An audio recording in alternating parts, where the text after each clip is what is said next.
Là on y est là. Là ça y est là. Ah putain.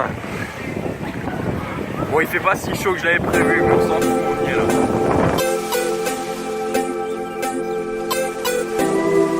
En fait là je crois que je vais être un plomb, mais je me dis que je suis vraiment barjot quoi, parce que bah, là il y a personne qui parle français, tu vois, genre je suis tout seul quoi. Ah c'est chaud putain.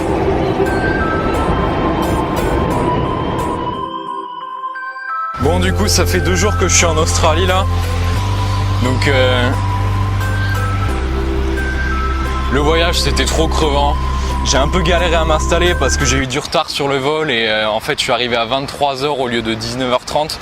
Donc l'auberge de jeunesse était fermée à l'accueil, tu vois, donc à un moment j'étais bloqué dehors. Bon laisse tomber la galère là, il est 23h18 et je suis à la rue. En fait je suis devant la porte de mon truc, mais pour les check-in tard en fait il faut faire enfin je sais pas, il faut appeler ou quoi, et moi j'ai pas de crédit et tout, donc je suis obligé de hurler sa mère pour que quelqu'un m'ouvre. Je me suis fait aider par un espèce de travelo, enfin vraiment un travesti tu vois, et bon du coup j'ai réussi à rentrer et tout. Le premier jour est très très difficile dans le sens où en fait tu rattrapes le décalage horaire et du coup t'es pas dans ton assiette tu vois, et c'est vrai que quand t'arrives tout seul comme ça et que t'es mal et que tu connais personne et que ton anglais est un peu fébrile parce que bon, mais mine de rien, même si tu penses que tu gères, mais t'es une grosse merde quand t'arrives parce que voilà, tu parles pas anglais couramment, donc faut vraiment y aller si tu veux tenir une discussion, tu vois.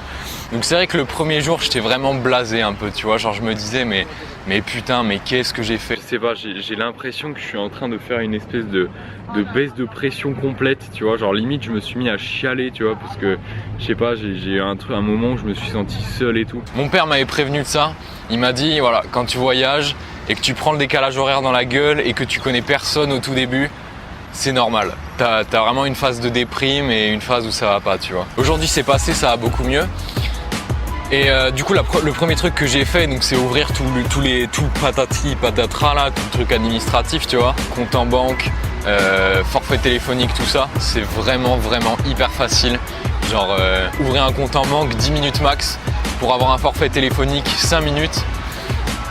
Enfin voilà, vraiment les doigts dans le pif. Et là je cherche un job. Et là au moment où je te parle, en fait je sors d'un entretien que je viens d'avoir. En fait c'est le pote d'une Australienne que j'ai rencontrée en France qui m'a contacté en me disant qu'un pote à lui cherchait un serveur. Trop enthousiaste, je dis vas-y j'y vais, tu vois. Genre je me pointe comme ça aujourd'hui en entretien et tout, tu vois. D'ailleurs j'ai mis cette chemise et je crève de chaud, genre je sue un truc de ouf, tu vois. Là pour être honnête, vraiment j'en prends plein la gueule. Enfin genre tu t'imagines la 3e guerre mondiale, tu vois, guerre nucléaire.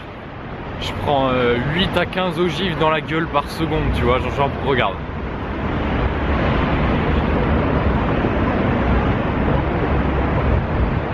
Tu vois le délire?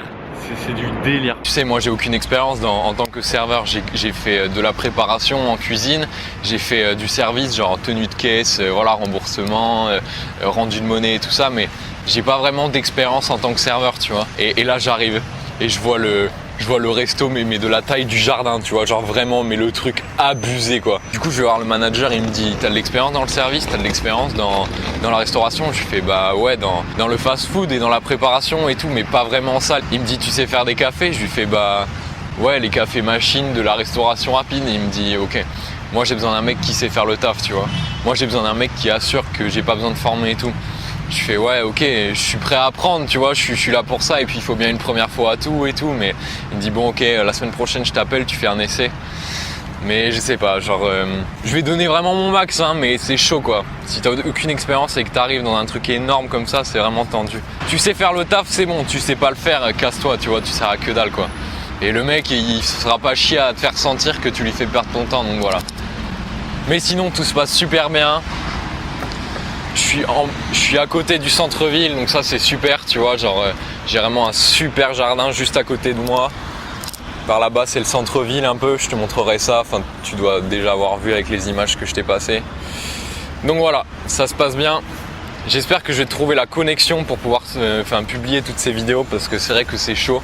La connexion en auberge de jeunesse c'est pas tip top, c'est même nul à chier en fait. Donc voilà, tendu, mais je publierai ça dès que je pourrai.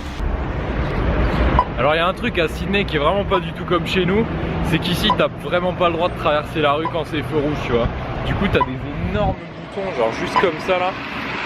et t'appuies dessus et les feux parfois ils peuvent mettre genre, mais vraiment je déconne pas, genre une heure n'importe quoi, 1 minute et demie, 2 minutes à passer, tu vois. Mais y a personne qui traverse quand c'est rouge, genre t'as pas le droit, tu vois, genre nulle part, tu vois. Ah si, ben là il y a un pélo qui le fait là.